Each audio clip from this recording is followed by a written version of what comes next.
Trust-based grant making. This is something the Women Institute, an organization, foundation in the Bay Area, has been pushing. And I think it's been incredibly important because I really think, and I think a lot of us would agree, that there is a lack of trust between foundations and nonprofits. And it looks like restricted funding, for example, right? We don't trust nonprofits, so we're going to determine what they can do, whether they can buy number 2 pencils or not, whether they can pay their rents with the money we give them, right? Or 1-year grants. And because we don't trust, if they screw up this year, we don't want to. We want to have an opportunity to not renew them for the following year. So it becomes a 1-year grant. We don't give nonprofits large catalytic grants oftentimes because, again, we don't trust them with large amounts of money. And I do think that this does reflect the way the society treats poor people, right? We give people food stamps, but we're like, well, we don't want to trust them. They might just go and buy whiskey or hot Cheetos. And so let's make sure that we can restrict what it is they can do, right? We also punish their success. So if we give them some money, but if they actually build a reserve, then we're like, why are you asking for money from us when you have 6 months of reserve? And I think that this is not really working. We base our relationships based on the bad apples, the 1 or 2% of nonprofits that are screwing up. And then we assume that that's the default for the entire sector, and we base all the policies around that. And I don't think it's been effective. Yeah, no, I agree with Vu entirely on this. And forgive my voice, I'm talking too much. As a funder, I will say that he and others have influenced some meaningful changes that the Seattle Foundation team has undertaken over the last few years. And they are in line with some of Vu's comments, but I'll just add to it. It was a big journey for me as the CEO of Seattle Foundation to really delve into this, because I had the, in this case, unfortunate bias of a private sector career that was very top-down, very data analytic and outcomes oriented in a world that was far easier than the world you all work in. In the private sector world, and this is part of the problem with the funding mentality, is that some of the methodologies that have been used in the private sector world are perceived to be easily applicable to social impact, and there are many things that are not true about that.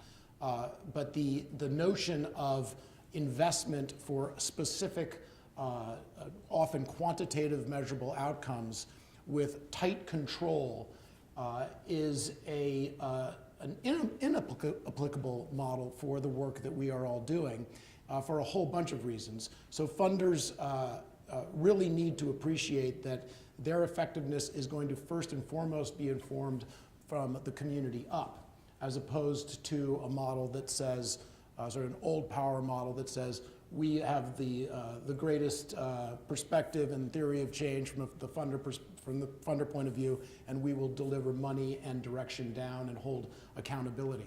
Now, as we reverse that and as we try to get better from the funding community in listening to the nonprofits who should really be telling us how we should be investing and what we should actually be looking at in terms of effectiveness, one of the things that we do have to balance is how trust can be complemented with a new model around quote-unquote accountability. That is to say that we have obligations associated with our stewardship of assets.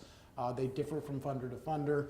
And what I'm very proud of is that my team includes people who I think are progressive in this regard. Our effort called Communities of Opportunity is fundamentally based upon listening to what the communities that we are trying to partner with tell us they need, and trying to be adaptable to delivering support that is both financial but also partnership support to address those. But as the chief executive officer of a large funder, I also am hungry for, and often people like Vu will help me with the answer to this, for what is the right way for us to look at the effectiveness of those investments. And if a funder can come with some humility, some adaptability, and also the understanding that what change looks like to us may not be what change looks like to the communities that we're partnering with, we're on the right path, I think. I'm really glad you brought up accountability, Tony. I do think that the term and the concept around accountability has really been somewhat destructive in the sector.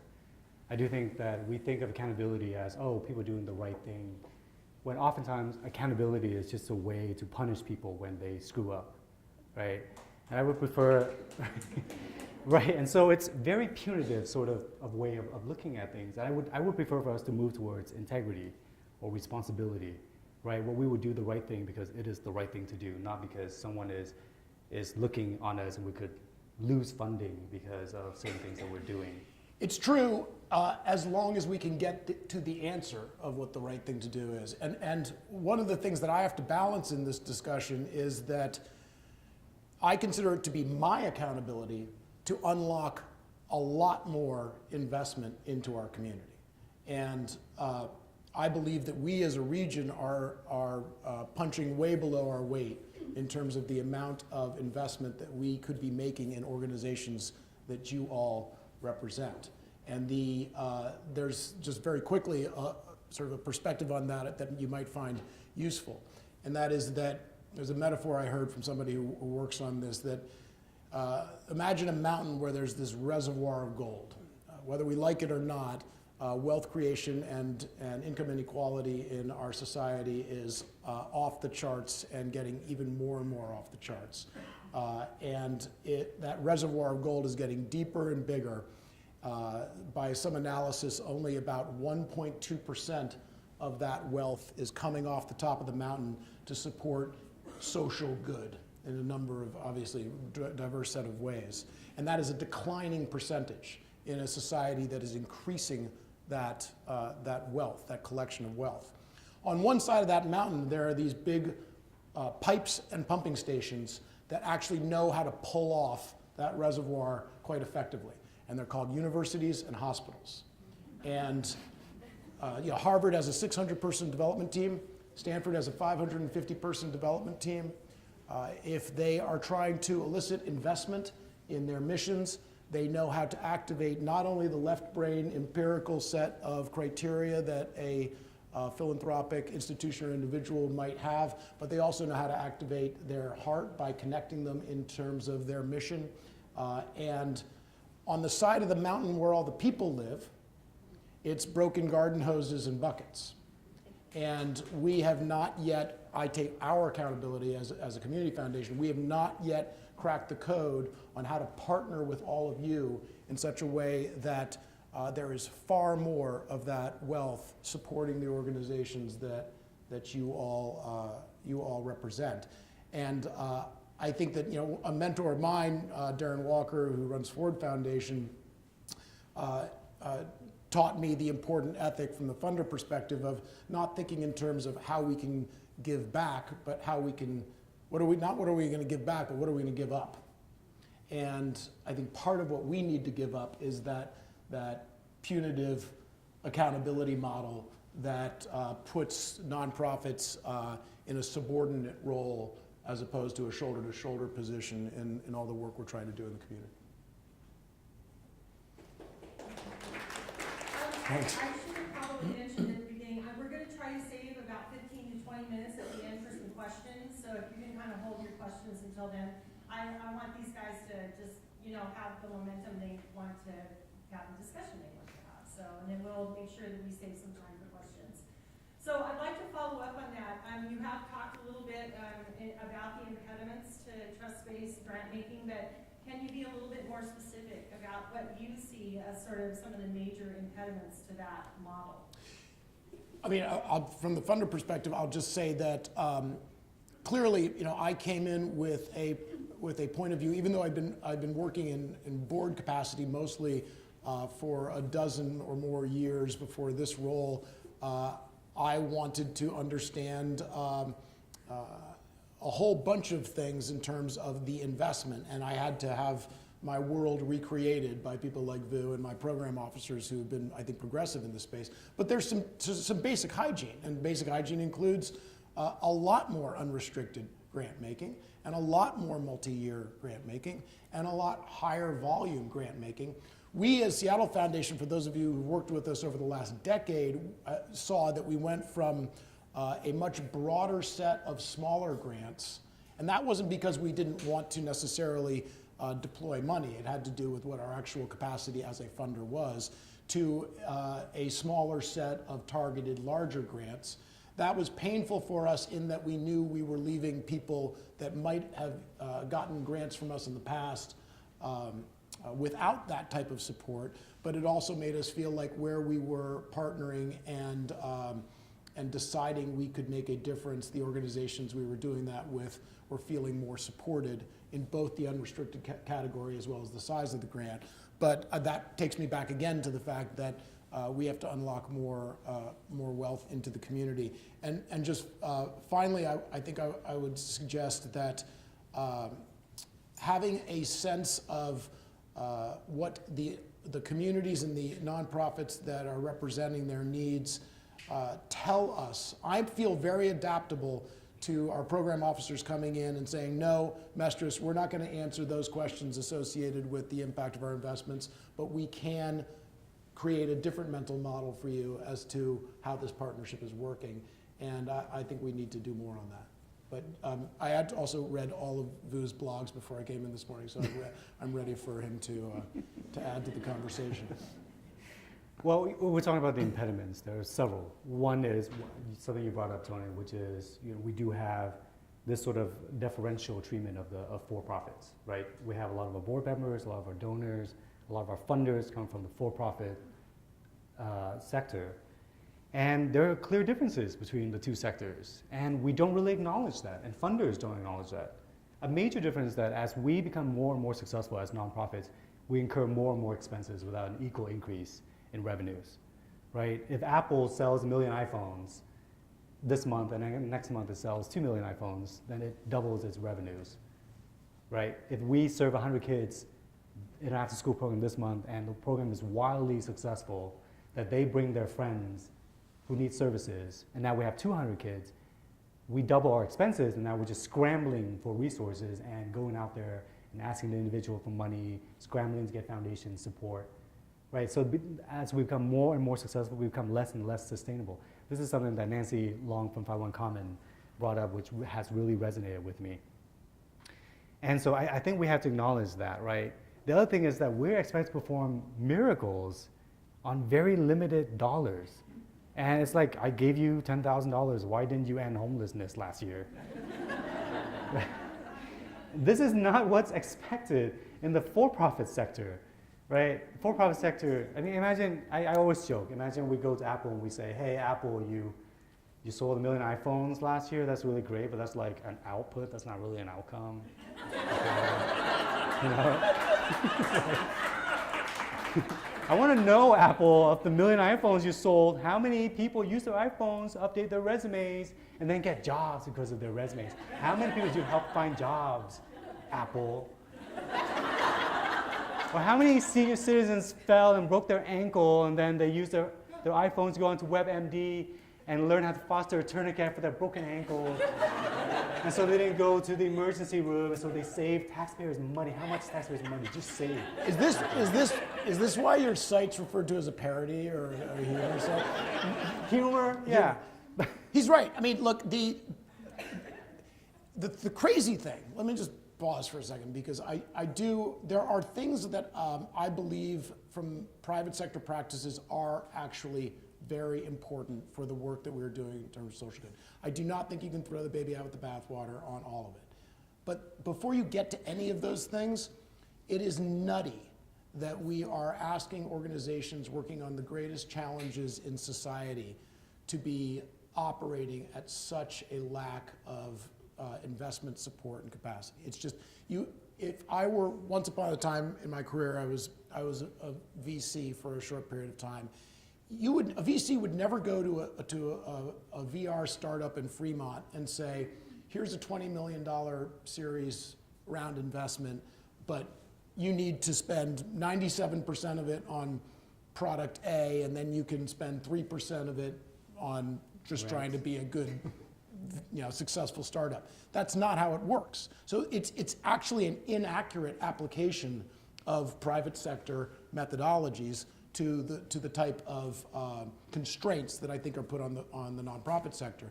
You would go to that startup and you would say, I believe in your leadership team. I believe in the strategy, and I am making a trust move by making an investment in you. Obviously, the return in the private sector is a different thing. But one of the challenges is that because of the predominance of the fact that we do live in a capitalist democracy and wealth is created as a result of that, those methodologies we need more voices like yours, like VU's, to help us create the right model for the world we're in.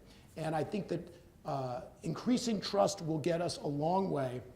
What I want to do is do that in a way that also can unlock billions of dollars from that reservoir at that top of that mountain towards organizations like yours that will allow you to have the capacity to do the things that you need to do, and allow you to have the investments in your organizations that any organization working on the hardest challenges in our society deserves far more than a startup or a big corporation. It's actually kind of stark. I was looking at Juicero. You all heard of Juicero, right? It's a Wi-Fi connected juicing machine that you pay $700 for. And then you pay for these proprietary packages of pre-cut vegetables. And you put it inside the juicing machine and you turn on, I guess, with your phone. And then you get 1 glass of juice for $7. And I think Bloomberg did a study where they just took the juice packages and squeezed them by hand and got the same amount of juice. So the company tanked. But before it tanked, it was boasting that it got a $130 million investment. 134, and it had 50 full-time engineers working on this Wi-Fi connected juicing machine. And meanwhile, we have people out there. We have homelessness. We have homeless veterans. We have school system that is failing a lot of our kids. Can you imagine what any of us could do with $130 million in 1 year, right? But we don't. And I think like the best part of the corporate sector is not being brought over to the nonprofit sector. It's like the worst part of it is being brought over. All the restraints and all the lack of understanding of what it is that we do. And it leads to what my friend calls bizplaining. My friend Alison Pride. Bizplaining, it's like mansplaining. Yeah, I've done it. But to just build on what Vu's saying, I spent 22 years at the heart of some of the most competitive, heated, high-stakes fights and innovations in the history of commerce. And it was much simpler than the work that you are all doing here. There's things called market forces. You're going for valuation, profitability, share. You have a few levers called partner, build, buy, compete, and you go and you deal with complex issues. But it's not like the things that Vu was just talking about. It's not like they're not issues that are as dynamic as appreciating culture and race and identity and the fact that you actually have to be able to be scalable but also adaptable to unique communities and unique interests. This is much harder work. You are doing much harder work than anyone in society. And figuring out the funding relationship of that, we clearly know is highly imperfect. I think the trick for us is to, I listen to Vu all the time, and Vu's really good at both the criticism as well as the solution set. From a solution set perspective, I can't take my eyes off of that untapped wealth. And I have to figure out a way to work with you to deploy that into our communities in ways that he's an advocate of. So isn't some of that untapped wealth, though, the 95% endowment that foundations kind of keep, right, and spend out the 5% payout every year? Right? This is something that we've been talking about for a long time. It's like, why, when the house is, my friend Al Cantor says, when the house is burning, why do you say, I'm only going to give out 5%, put out the fires, so I can save the rest of the money for future fires? The future fires are caused by the current fires. And we're just like, no, we're just going to leave the 95% of this money in the reservoir. I agree with that. I mean, just to walk the walk, I have not geared the Seattle Foundation team to build large coffers of endowment structures. We this last year received gifts in of about $125 million in grants out of about $130 million. And we also, as many of you know, we are partnering with thousands of individuals and businesses, so we have to make sure that we are working with them in ways that make sense. But the most progressive, impact-driven philanthropists have an ethic of giving while living. They, I think, share the notion that we are in a very critical time. This is not a stated Seattle Foundation position, but I increasingly, as the leader of the organization, believe that we have, at most, another generation. That might be way too lackadaisical a time frame, but the time to turn these things around is now, and we are in a very troubling situation. We essentially have a breakdown of federal government in a whole number of regards. We are challenged by the fact that regionality is super fragmented geographically, and there's tremendous siloing between public sector, private sector, and the world that we all work in. And our old playbook is not working. So I will be very supportive of partners and members of my team who are going to default to trying things in new ways, including when we need to, whether you call it trust or risk, take risk in making major investments to see whether we can break through in some of these great challenges. I think there is a playbook, though. We don't really use it. The playbook has actually been created by conservative funders. They have been funding very effectively for the past several decades, right? Because they have this sort of trust, which is, oh, you align with me on this. You know, we're anti-climate science. You are too, right? We're anti-immigration. You are too. Here's $1 million per year for the next 30 years. I don't care what you do with it. You can buy 5,000 lawnmowers. I don't care, as long as we actually work towards this long-term goal, right? And so they fund like over decades.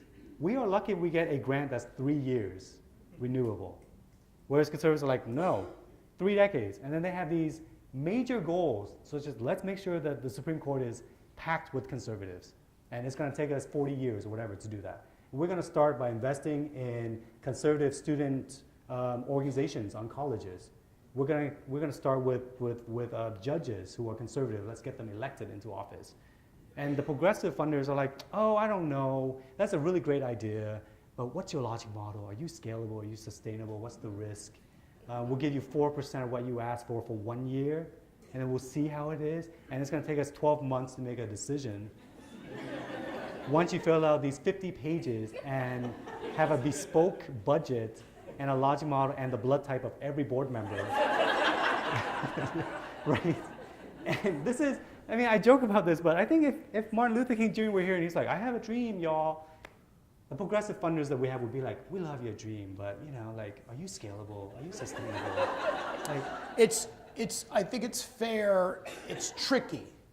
There's layers to this, and there's distinctions between political investments and nonprofit investments. But just to address the general point, one distinction is that I think a lot of conservative funding is attempting to defend status quo in existing systems.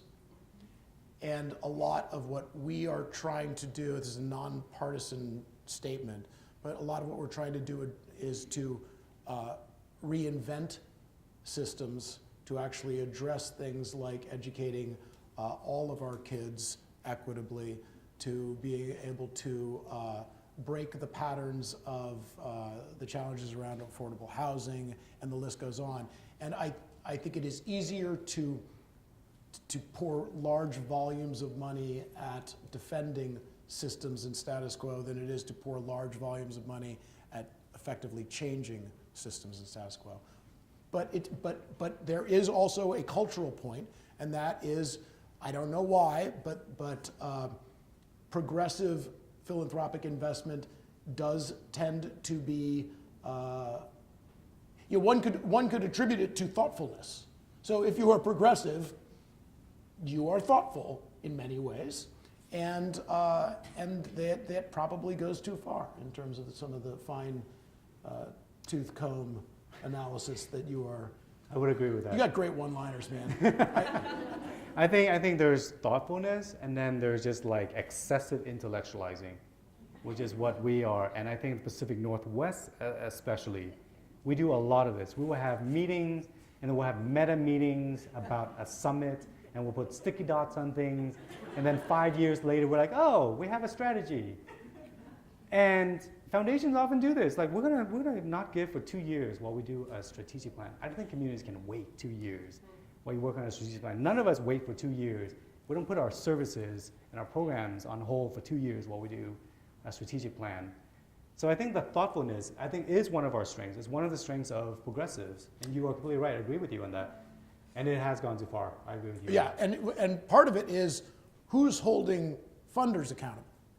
You know, when I started in my position, if you were to look at the boilerplate large community foundation CEO key performance indicators, it was a set of things that, in my old world, we had this difference between, you're going to hate this, we had this difference between power metrics and performance metric. We have to occasionally go to the left brain view. And so the power metrics are things that accrue to a greater good. Often activities, but not as simple as activities. Performance metrics are actually, you know, how many iPhones you sold. If you want to keep talking about Apple, that's fine with me. We, as foundation leaders, are far too often held accountable to these power metrics. What's the size of our assets? What's the size? How many grants did we put out? How many gifts did we get? I should be held accountable to whether or not we have educational equity between white kids and kids of color in our community. I should be held accountable to whether or not we are addressing behavioral mental health networks in a way that will actually start to deal with some of the challenges of unsheltered residents. And that's one of the things that we are trying to do in terms of holding ourselves accountable at Seattle Foundation. I'm gonna follow up with that a little bit. I believe, Tony, that it was an article or a blog or something that you, and if I got this wrong, I apologize, but wrote that equality is treating everyone the same, equity is giving everyone what they need to be successful, which I thought was a great distinction. And we have a question that Boo actually requested about equity, and I know that's important for both of you to work toward greater equity. So the question is, you know, to kind of follow up on this question of funding, and this kind of follows the question about general operating funds, but I have a feeling that's going to become part of the answer to this question. How can we create more equity when it comes to funding communities of color? And what obstacles do you see here, and what can be done on both sides to increase the funding to these communities? I would say this is where we should be really thoughtful, right? Because it hasn't really been this way. We've been using this sort of equality lens, which is whoever writes the best grant applications tends to get the funding. And whoever can say the right things during site visits, they get the funding. And so 90% of the funding goes to white-led organizations historically. It hasn't changed in the last couple of decades. And there's a couple of things. One is, like, I think people are trying really hard. I think funders have been trying, but it's actually been very frustrating for many of us communities on the ground. Because you keep trying, and it's just exhausting. Sometimes I hear people saying things like, oh, I'm trying to be comfortable with discomfort around talking about race. I don't want to center whiteness when I'm talking about race. Okay, like, that's really great. But at the end of you being comfortable about talking about race and stuff, 90% of the funding is still going to white-led organizations. I don't care about your comfort or discomfort. Okay, is the money being moved to the communities that are most in need?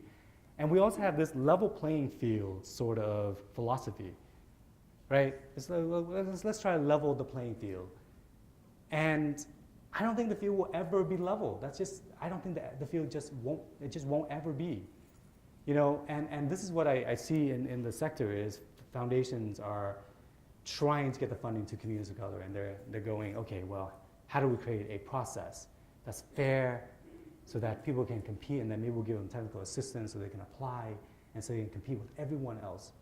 I think that framework is what is wrong with this, right? We service providers don't go to our poor families and tell them, hey, poor families, you need to write, we're trying to create an equitable playing field, level playing field, so why don't you write an essay about how hungry you are? And we'll fund whoever writes the best essay about whoever is most hungry, right? But yet, this seems to be okay to do over here when we have a lot of communities that are in need right now. We have Native women who've been going missing and being murdered, and black men who are being killed.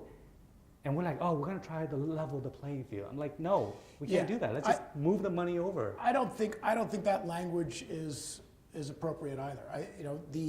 Again, I'm in a bit of a tricky situation because I'm simultaneously an ex-private sector person who is now lucky enough to lead a great community foundation, and I have a team that makes me better and a partner that makes me better, partnerships that make me better every day. And I think Seattle Foundation is not a Seattle Foundation advertisement, but we are trying to step up to be a leader in the funding community. And that includes from our core grant making programs last year, 85% of our grants went to organizations led by people of color. And when our team does the analysis, they take various things into consideration. I know that they absolutely will look at the makeup of the organizations that we're supporting, but importantly, we know that organizations that are working most closely with the communities that are that are deserving the most support happen to also be organizations led by people of color, and that they are giving us great insight into those communities. The data says our greatest inequities are most acute as a result of race, and it has been a big journey. We took our board through with Race Forward, an incredible organization that some of you may know Glenn Harris from his Seattle days, that Glenn Harris and Rinku Sen lead, and it is a journey for us. We exist because of amongst other things. We exist partly because of institutional racism. We exist partly because of inequities and unfairness and privilege. But we and our board and our team authentically are trying to step up to the challenge of how to be good partners to you all today. And that doesn't happen overnight. And while I appreciate, take this the right way, have a sip of alcohol. I appreciate the one-liners. I take the seriousness of actually getting more investment into the community to create a stronger, more vibrant community for all serious as a heart attack. And so while I will look at improvements we can make every day, I cannot do that in a way that is going to sacrifice the opportunity to actually stand up to our mission and do our job to fund you and these great organizations at much higher levels of scale and much more effectively in terms of our partnership. Right. The issue is not with you and Seattle Foundation, Tony. I think the frustration is with the entire sector, right? I think the Seattle Foundation, we actually have several foundations here that are doing amazing work, the Satterberg Foundation, Medina and others who are doing amazing work, Gates and so on.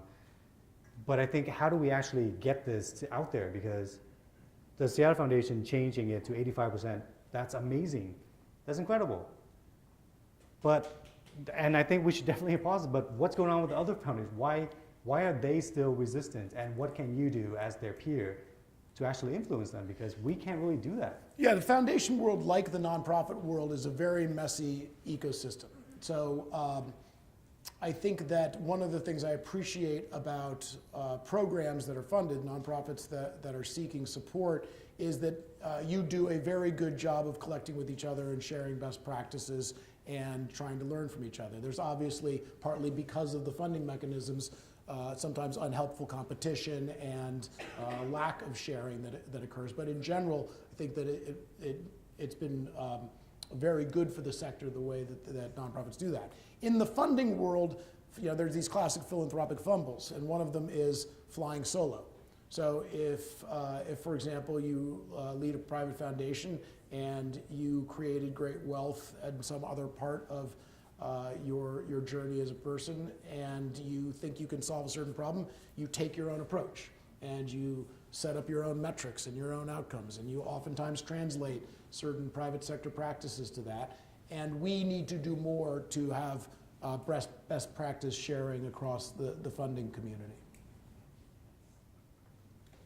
Okay, I'm gonna kind of follow up with this question that I sort of came up with all on my own.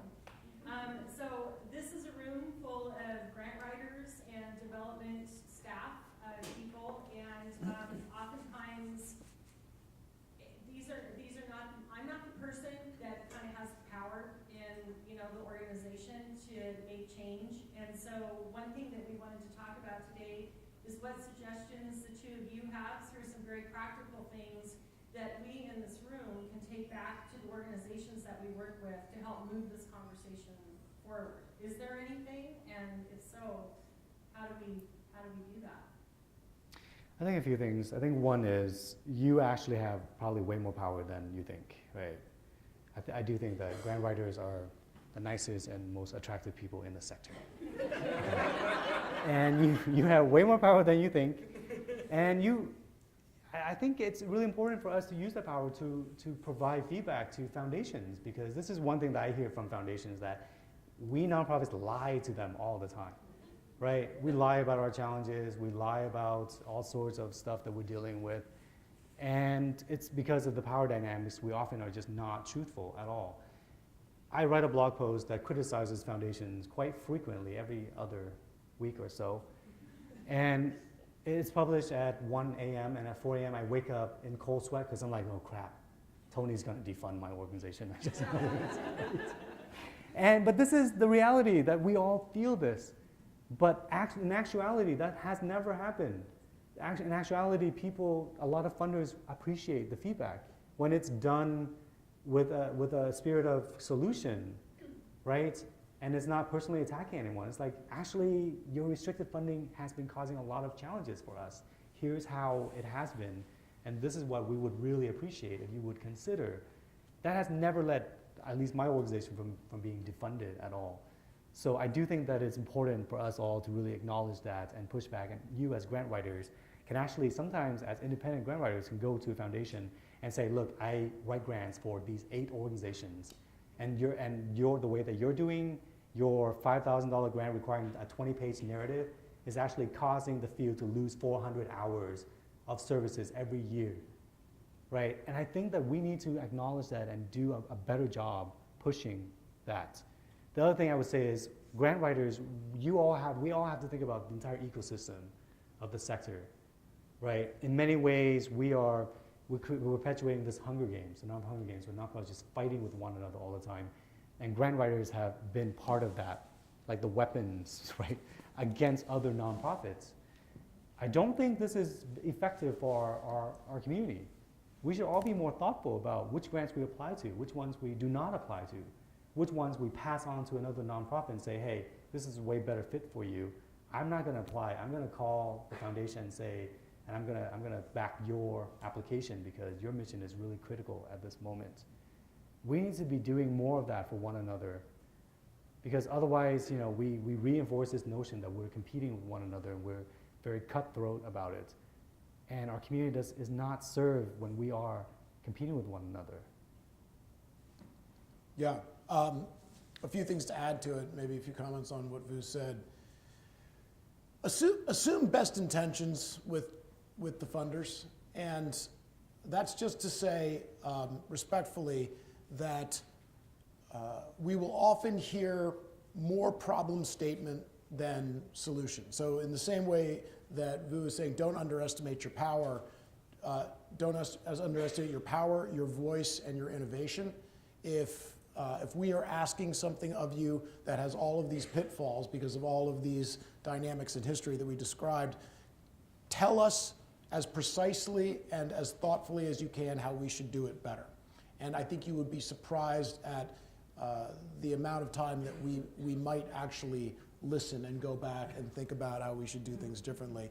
We do hear, and this isn't really Seattle, I'm going to say we, the funding community, there's a lot of complaint, and it's often not commensurate with suggestions on solutions. The other I would say is understand that in this world right now, there's a real question as to the effectiveness of what we are all doing, and especially from a philanthropy perspective, because as we know, the playbook isn't working. We're making significant investments, and yet our perpetual habitual problems are in many cases getting worse. So help us to understand your point of view as to why. One of the things that I think is most interesting about nonprofit organizations that are working very frontline on trying to intervene on human suffering is they often have the best perspective of the upstream systems challenges that are causing that human suffering that they're addressing. And while they may be focused on getting support for that intervention, if you have a perspective on prevention and systems reinvention, then advocate that, because that changes the dynamic from the funder's perspective on the type of organization that you might be around in terms of being a change agent against these habitual problems that we've got. And I would also say, keep pressing us. You know, whenever I'm in a room like this, it's an opportunity to say that I think you deserve a tremendous amount of thanks and credit that you don't get. You are moving critical investments that have incredible impact on people's lives, and it's a really hard job in a really tough space with a very chaotic, imperfect funding model. And so keep pressing. We actually created a platform called grantadvisor.org because it can be hard, given the power dynamics, to give feedback. I do still encourage that we all do that. But you can also go onto grantadvisor.org and give anonymous reviews of foundations, what they're doing well, what they need to improve on. And when there are 5 anonymous reviews, it goes public so everyone can see. And this is a way to actually get honest feedback to foundations because, like I said, we oftentimes obscure the truth from you all because of the power dynamics that are out there. One of the reasons we say hard and science of philanthropy is that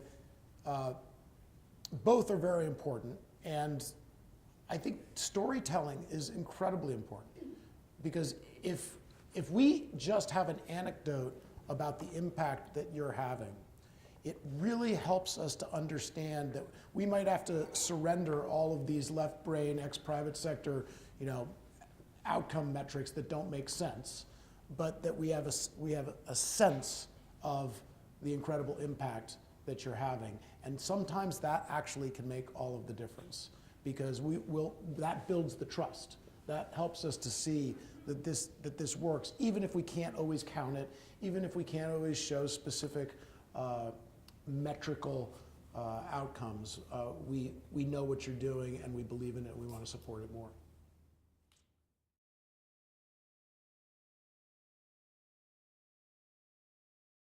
What I think about is how to move the needle on that. And I think about it in 2 ways. One is how we as an ecosystem can demand more of ourselves in that vein, but also how do we set the right marker? And we know that somebody who's chosen to go work in the private sector is, God love them, I used to be one, in a profiteering organization. So we know that we likely cannot compete with that relative to what's reasonable, realistic. But we also know that, as you point out very specifically, it is absurd the degree to which there is compression on the specifically operating budget to pay people thoughtfully, especially given the market we're in. And now the question becomes, okay, where's the mark? Where do we decide that balance should be? And I take the challenge. We could do more to advocate that. I'm not so sure if it's that. I think this is one of the reasons why this is one of the examples of us like overthinking. I do think that there is an issue of us applying for grants and then for salaries, and then funders saying, sorry, we don't pay for salaries, right? And it's like, there is somewhat of, not the Seattle Foundation, of course, we're talking about in general with foundations, there is somewhat of a disdain towards paying for people's salaries. And that's grounded in the lack of trust, the grounded in the bisplaining, all of this stuff.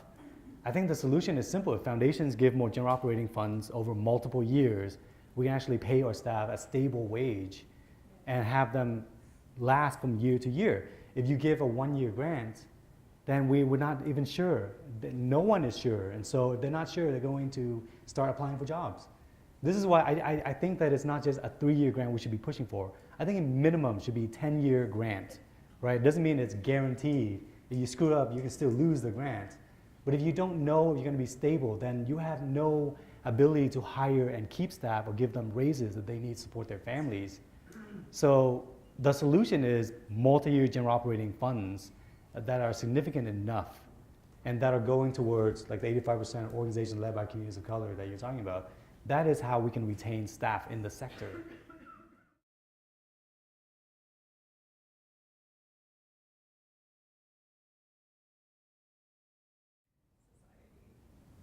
Well, for community foundations, they were originally established essentially as neutral philanthropic banks that served individual interests of individual donors, facilitated them, intermediaries. What we have been doing at Seattle Foundation and a number of progressive community foundations, like the Chicago Community Trust, the San Francisco Foundation, there's a handful of them, have been evolving from philanthropic bank to civic leader. And when you are trying to actually be a servant civic leader and a partner organization working on these challenges, and you look at the analysis of what's been done, and there's a good argument that says we have been trying to resuscitate the canary in the coal mine by not funding and effectively supporting the level of change at an intervention lens than actually going upstream. So in the last 4 years, Seattle Foundation did its first 2 public endorsements of something that went to voters. The first one was Best Starts for Kids. That one was, I think, for when I went to our board, that was a fairly low bar. Pretty much have to hate kids to not think that that's a great idea. The second one was more controversial, and that was 1631, and climate change. That was a product, it was a component of our climate justice impact strategy, and that did not pass. But when we decided we had to actually show the courage of our convictions and stand for something that was upstream at a policy level, it gets tricky because we are, like many of the organizations you represent, nonprofits that have certain IRS regulations associated with being nonpartisan. But we won't be political, but we will get into policy, and we should do more of it. I agree with Tony. We need to do this. I think we need to match conservative funders and organizations dollar for everything that they're doing. Because otherwise, we are just going to scramble and try to exist in the systems that they create, right? If they get Supreme Court justices who are conservative, they will start to create systems. If they elect people into office who really believe in many things that we don't agree to, then we will spend all of our time scrambling to respond to these things. What we should be doing is encouraging more women and people of color, progressive women and people of color, into office. I don't know how we can actually effect change when we seem to think that we are above politics and policy. And many foundations actually actively prevent their grantees from being involved in lobbying and advocacy. Right? I know that many of us that we shouldn't be endorsing candidates at 501c3s, but all of us should be spending 10%. We're allowed to spend 10% of our budget in advocacy and lobbying work. And none of us, unless we're an advocacy organization, get anywhere near that. And we should be involved. I agree. I would also say that we have to be careful. If we're going to be effective in society right now, we have to decide whether we're going to take breaking narratives or bridging narratives around how to address some of these problems. When it comes to education, economic inclusion, a whole range of things, I think that, and I represent a community foundation that has partners and supporters across the political spectrum, and we honor and listen to all of them. I'm in a different place than Vu is on that. I'm an avowed independent as a person. And I think that there's been some real damage done by both political parties around the work that we are all trying to do. But with that said, I think that if the nonprofit space becomes synonymous with a political value system, as opposed to a really independent point of view on what is needed for our communities first, then there's real risk to that. Obviously, some of the policies that Seattle Foundation has supported happen to also be potentially left-leaning in certain people's minds. I'm fine with that, but I want it to be centered on the science of the policy, not on whether it is a political affiliation here or a political affiliation there, because I think that shuts off, silos, divides, and polarizes a society that is already rapidly doing that to itself.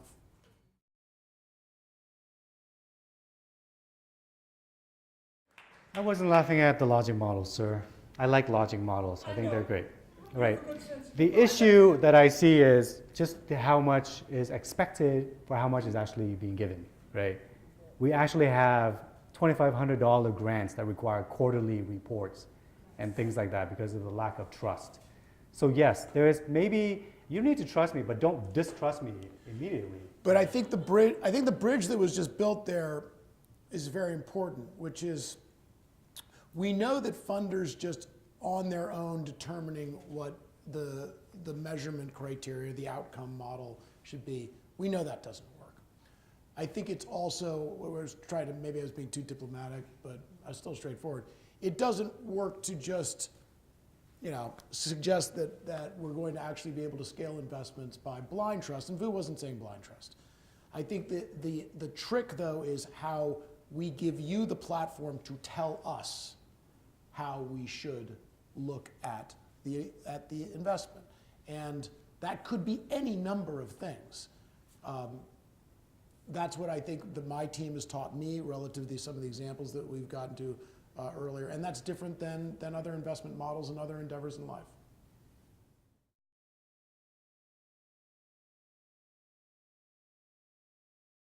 I think that's a fair point of view.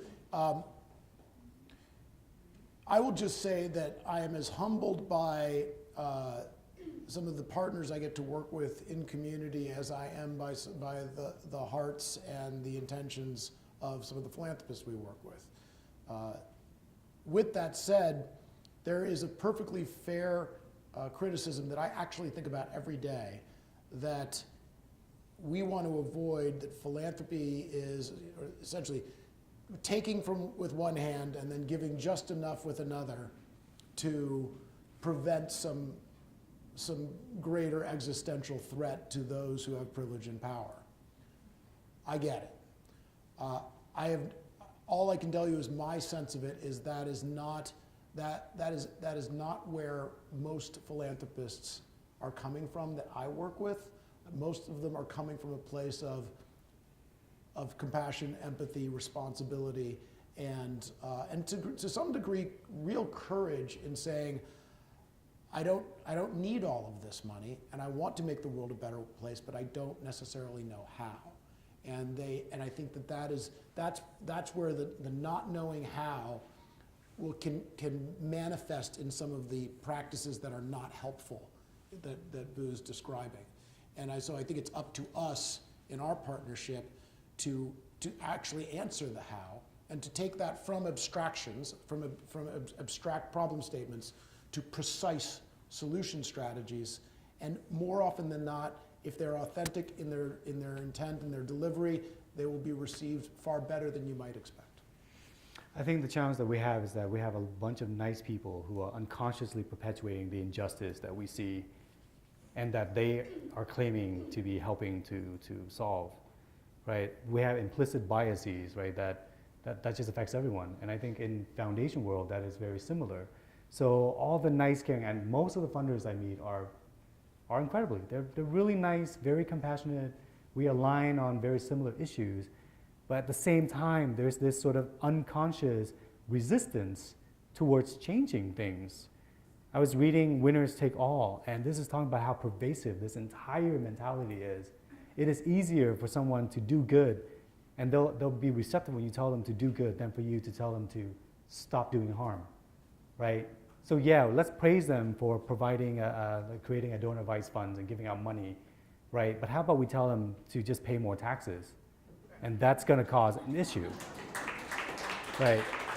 So I do think that with Decolonizing Wealth, Winners Take All, and Just Giving, and other books that are coming out now, we are reaching a point where philanthropy is probably getting some incredibly serious criticism, which I think is way overdue.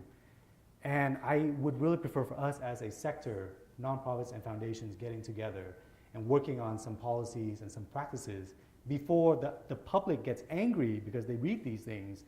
And then they start, they hear about the Trump Foundation, the Clinton Foundation, and they're like, oh, let's burn down these foundations altogether through these policies, which I am afraid, and I think other leaders that I talk to are thinking of that will probably happen if we keep going the way it is, right?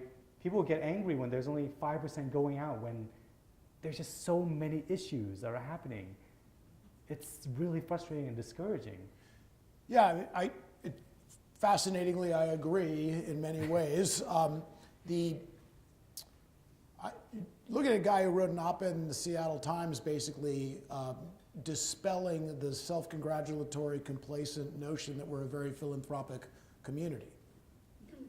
I totally agree with the ethic of we all have to do more.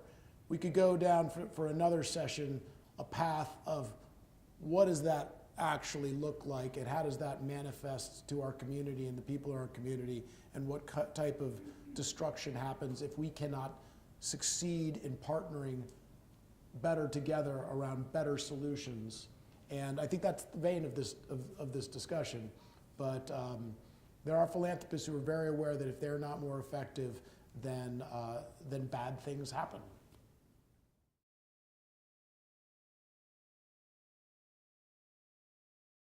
The arts sector is a super complicated and challenged place, as you well know. It has suffered meaningfully because in various funders' minds, the law of hierarchy of needs subordinates the arts, and I struggle with it myself. If we have children in our community who are desperately in need of things that I could say are higher on the list of survival and opportunity than funding certain arts interests, I would struggle with that with finite capacity. The thing that is misunderstood, that you probably know better than I, is how critical the arts sector is to a child's development, how critical the arts sector is to a community's sense of community, how critical the arts sector is to the voice of community. And so it needs to be repositioned. And what the conversations I've had with nonprofit leaders of the arts sector is how can they help us to help them reposition the role of arts and culture as an area of philanthropic investment in these times, because I think it's actually incredibly critical to have all of the things I just mentioned. I am deeply appreciative of the arts. I was an ESL kid, and I didn't speak any English. And the one thing that kept me in school was the drawings and the photography and the things. So I'm very appreciative of it. I think that this does speak towards this sort of what you were bringing up with just the outcomes and the metrics and defining them. Because there is a huge issue of who gets to define what the metrics and outcomes are. And no, often it's the foundations, right?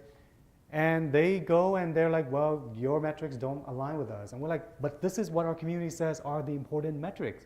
And the funders are like, no, you're an arts program. We want to know how many kids you're helping to graduate from college. And you're like, we're helping kindergartners. Right? This is like the misalignment. And then because of this sort of power dynamics and the fact that we prioritize and we defer to foundations and business people, we're like, oh, crap, we need to scramble and try to figure out how many kindergartners we're going to help graduate from college through our photography for kindergartners program or whatever. We need to push back and say, look, the arts are important intrinsically, right? Not because they're going to help kids graduate for whatever. It's intrinsically important because these are human beings and art is important to people, right? As important as food. I mean, we do have to have the hierarchy of needs, as Tony pointed out. We need to understand all these things, right? But like just the conversation around metrics and outcomes, who gets to define it, and oftentimes there is inequity around who gets to define the research, the finding. And oftentimes it's not our communities, it's not communities of color who say, these are the metrics that we care about. Because oftentimes when we bring that up, a lot of the foundations who are primarily white are going to say, sorry, those metrics that you and your community came up with don't align with what we think is important. I think we have to do a way better job just being united around some common messages about the importance of all these services.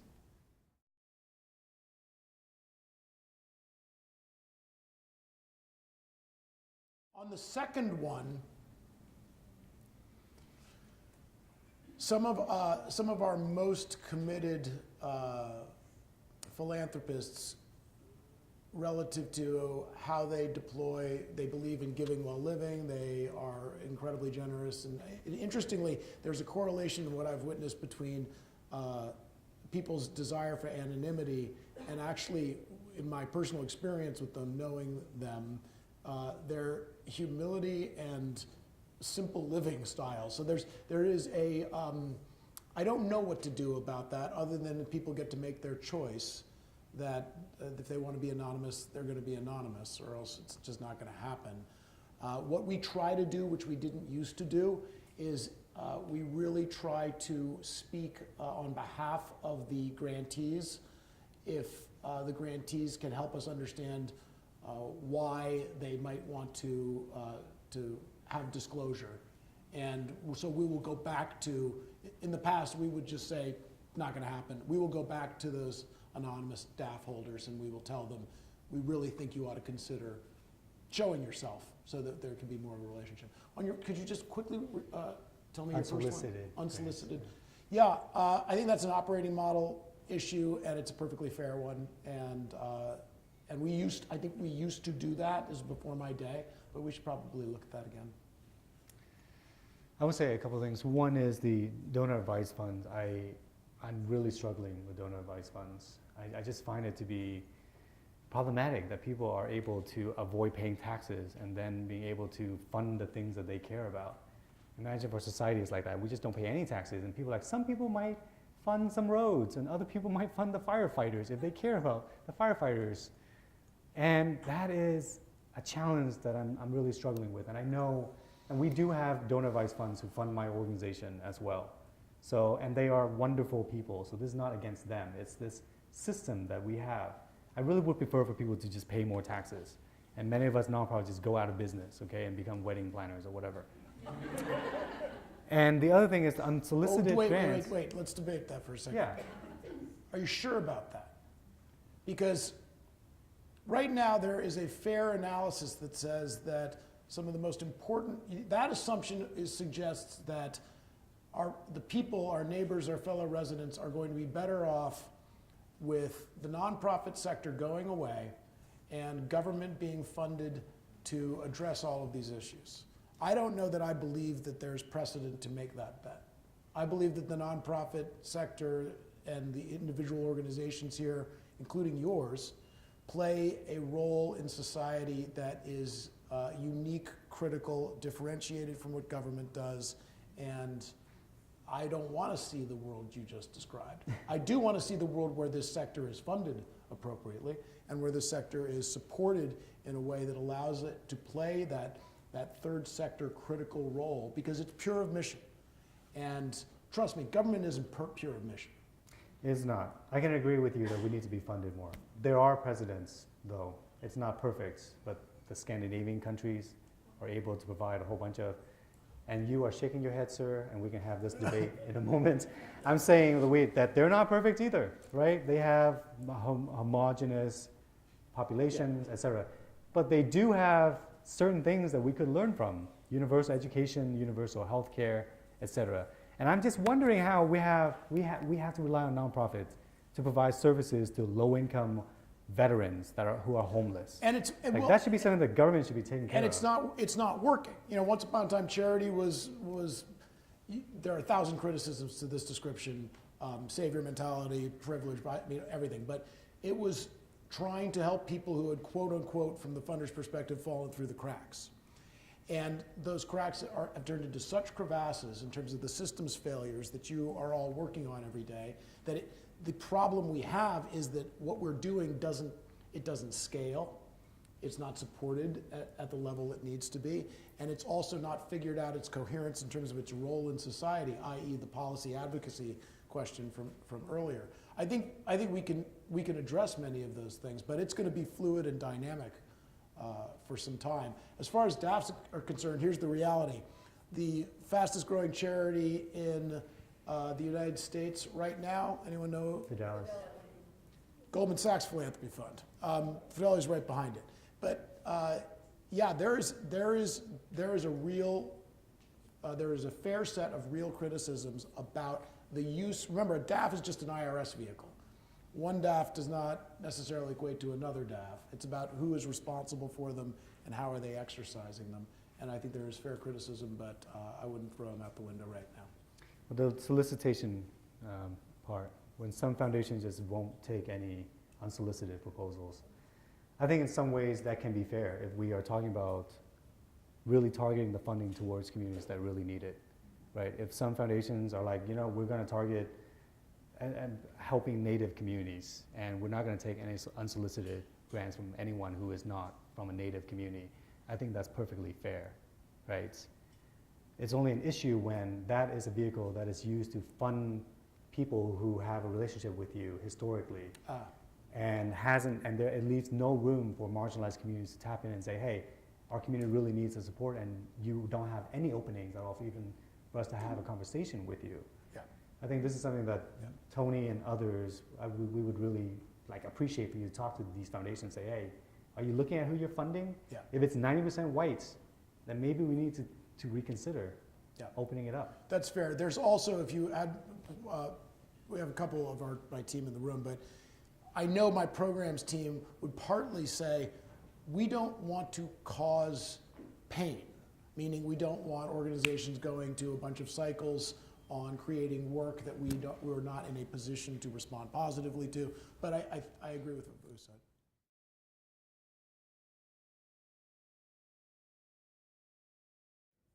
I would love for every grant to actually have that as a question. How many hours did you spend of staff time writing this grant application total, right? Be useful. And that would be helpful for us. And Super useful. what feedback do you have to improve the process would be another. I do think that it'll be. But you have to say it in 500 words. 250 characters, right? Right.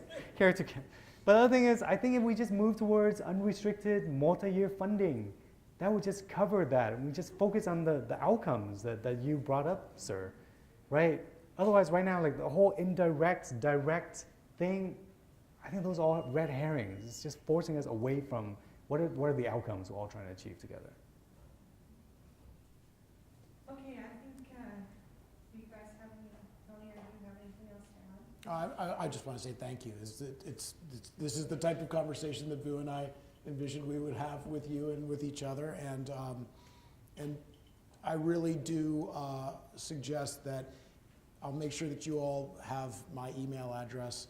If you have other suggestions or other challenges for us as your community's foundation, I really do want to hear them, and we'll do our best to process them. And I want to thank my colleague and partner Vu for making me better every day.